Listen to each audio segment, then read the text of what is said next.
सरकारच्या कार्यकाळामध्ये मी माननीय मुख्यमंत्री देवेंद्रजी फडणवीस यांना विनंती केली होती की कुठल्याही परिस्थितीमध्ये दहीहंडीचा उत्सव हा जो वर्षातून एकदा खेळला जातो त्याचं रूपांतर आपण खेळामध्ये करूया। कारण कबड्डी खेळणारी मुलं, मल्लखांब खेळणारी मुलं किंवा खो खो खेळणारी मुलं हीच दहीहंडीच्या ह्या सगळ्या प्रक्रियेमध्ये सामील होत असतात आणि मानवी मनोऱ्याचा हा इतिहास फक्त महाराष्ट्रापुरता मर्यादित न राहता तो जागतिक स्तरावर पोहोचला पाहिजे आणि त्यासाठी जर याचा क्रीडा प्रकारात समावेश केला तर निश्चितपणे एशियन गेम असू द्या, कॉमनवेल्थ असू द्या किंवा भविष्यामध्ये ऑलिम्पिक असू द्या, ह्या सगळ्या ठिकाणी हा आपला खेळ गेला पाहिजे। कारण प्रो कबड्डी ज्या पद्धतीनं नॅशनल इंटरनॅशनल लेवलला गेलेला तो त्याच प्रकारे प्रो गोविंदासुद्धा गेला पाहिजे आणि त्यावेळेस मान्यता मिळाल्यानंतर 4 वर्षापासून पूर्वेश सरनाईक यांच्या नेतृत्वाखाली प्रो गोविंदाचा खेळ या ठिकाणी आयोजित केला जातो।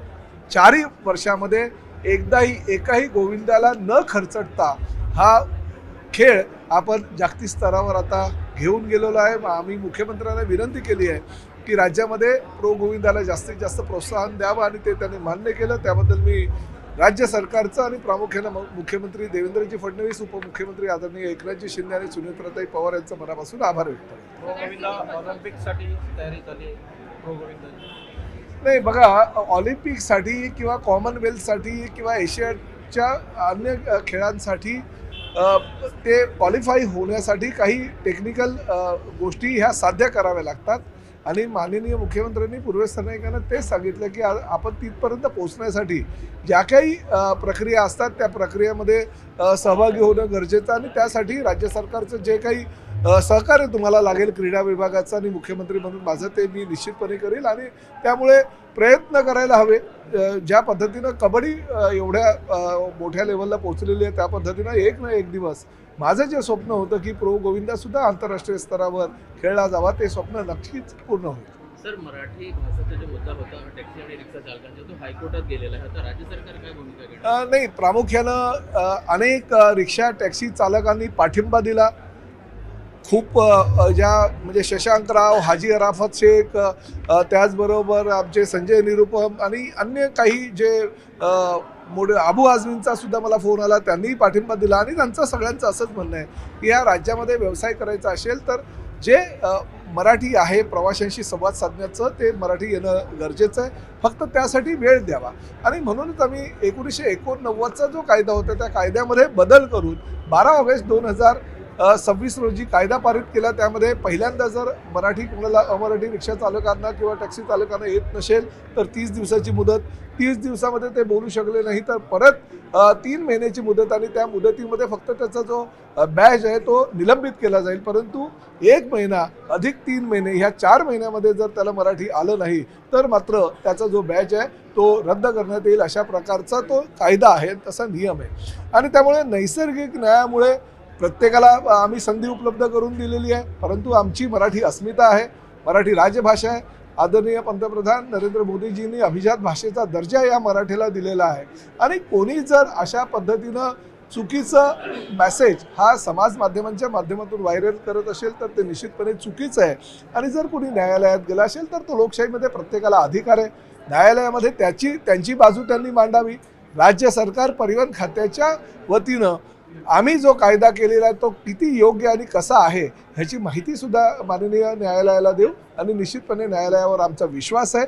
आम्ही आमची बाजू भक्कमपणे तमाम महाराष्ट्रातील जनतेच्या वतीनं न्यायालयाला पटवून देऊ। सर, या 4 महिन्याच्या कालावधी अतिरिक्त काही वाढीव मुदत दिली जाणार आहे का? नाही बघा, अतिरिक्त कायदाच असा आहे, पहिले 1 महिन्याची मुदत, 3 महिन्याची मुदत देताना सुद्धा त्यांचा जो बॅच आहे तो निलंबित करण्याचं कायद्यामध्ये तरतूद केलेलं आहे आणि 4 महिने मुदत दिल्यानंतर त्यांना मराठी आलं नाही तर त्यांना नोटीस पाठवून आम्ही त्यांचं म्हणणं ऐकून घेऊ, परंतु त्यांचा बॅच मात्र पूर्णतः रद्द करण्यात येईल अशा प्रकारचा तो कायदा आहे आणि त्या कायद्याचं आम्ही समर्थन करतो आणि त्या समर्थनासाठी आमच्या वकिलांच्या माध्यमातून आम्ही कायदेतज्ञांच्या माध्यमातून न्यायालयामध्ये आमची भूमिका स्पष्ट करतो।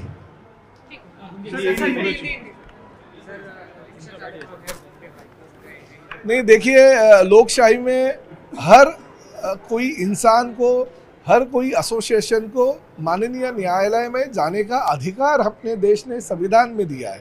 हम उनका स्वागत करते हैं। हमारा यही कहना है कि ये महाराष्ट्र की संस्कृति है, महाराष्ट्र की अस्मिता है, महाराष्ट्र की जो परंपरा है। और जिस राज्य में हम व्यवसाय करते हैं, जिस राज्य में हम कामकाज करते हैं, उस राज्य की जो भाषा है वो संवादात्मक भाषा हर उस व्यक्ति को आनी चाहिए जो व्यवसाय करता है। हम यही कहना चाहते हैं कि सिर्फ व्यावहारिक मराठी भाषा उसको आनी चाहिए, ना कि हम कहते हैं कि वो जाके घर में अपने परिवार के साथ हमारे मराठी में बात करे। हम ये भी नहीं कहते कि जाके वो मराठी में पीएचडी करे। हम यही कहना चाहते हैं प्रवासियों के साथ संवाद करते वक्त आपको मराठी भाषा का मान सम्मान रखते हुए वो भाषा आपको आनी चाहिए। और इसलिए हमने कानून पारित किया। हमने 12 अगस्त 2026 को जो कानून किया उस कानून में स्पष्टता है कि किसी भी हालत में आपको 1 महीने की नोटिस दी जाएगी अगर आप रिक्शा टैक्सी चलाते हो। 1 महीने में अगर आप सीख नहीं पाए तो आपको 3 महीने की मोहलत दी जाएगी, मगर तब तक आपका परवाना जो है वो निलंबित किया जाएगा। और 1 महीना और 3 महीने ऐसे 4 महीने में अगर आपको मराठी नहीं आई तो आपको मराठी सीखनी ही नहीं है। इस तरह ये देखते हुए आपका परवाना जो है वो पूरा का पूरा रद्द करने का कानून हमने बनाया। और उस कानून के माध्यम से अगर कोई न्यायालय में गया तो हम न्यायालय का आदर रखते हैं। हमारी भूमिका है जो राज्य शासन की भूमिका है, हम न्यायालय के सामने हमारे वकील और हमारे सीनियर काउंसिल के माध्यम से रखेंगे।